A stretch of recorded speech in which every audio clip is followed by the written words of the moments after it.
educate and do the other things, not because they are easy, but because they are hard. Because that goal will serve to organize and measure the best. Because that challenge is one that we're willing to accept, one we are unwilling to postpone, and one we intend to win. President Kennedy's bold vision unleashed our imagination. If we could put a man on the moon within the decade, what else could we do? Suddenly, the impossible seemed possible.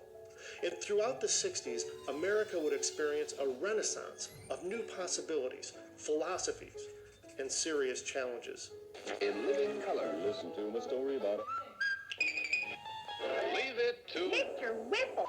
President Kennedy died. The Beatles! Hello. I didn't ask for a declaration of war. We'll get to the promised land. Across the nation, citizens were picketing and boycotting, sitting in and standing up, searching for answers, pushing barriers, and demanding change. With each passing year, the status quo was losing its status.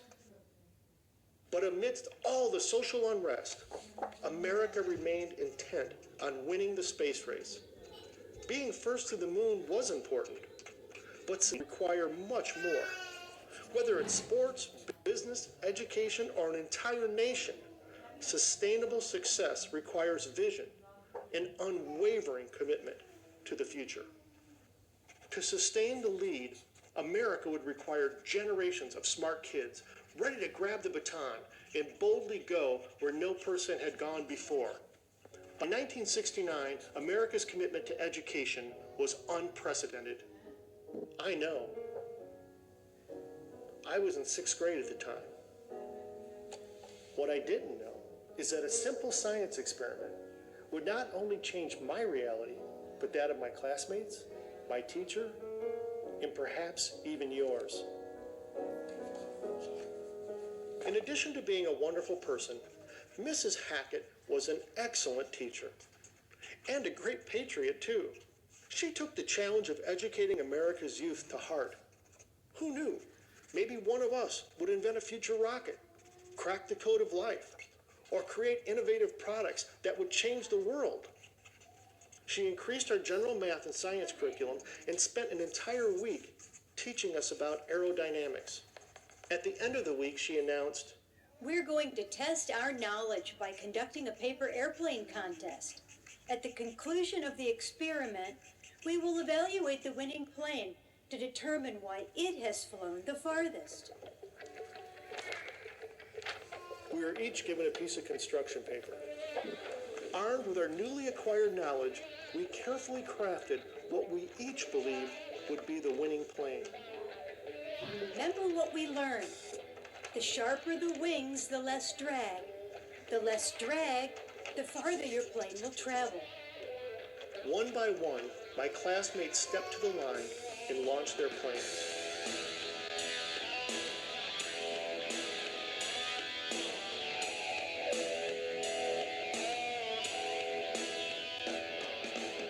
A few planes barely flew 5 feet, while others traveled surprisingly far. The class was ready to declare a winner when Mrs. Hackett noticed one boy had yet to take his turn. "Come on, Jeff, hurry along." Everyone waited with great anticipation. And then Jeff revealed his masterpiece. As the crowd began to snicker, Jeff responded accordingly.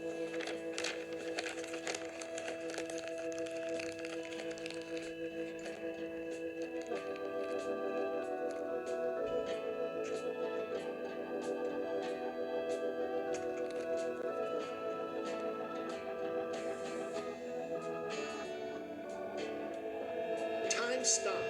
Reality shifted. Jeff's plane had traveled farther than the leading planes had flown.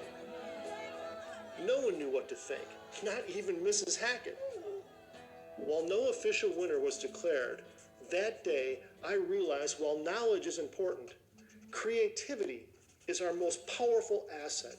It always has been. Creativity can change reality. A few months later, On July 20th, along with millions of others, I watched as Neil Armstrong and Buzz Aldrin made history. Indeed, it was a giant leap for mankind. But accomplishments like that don't just happen. They require us to look beyond our initial perceptions.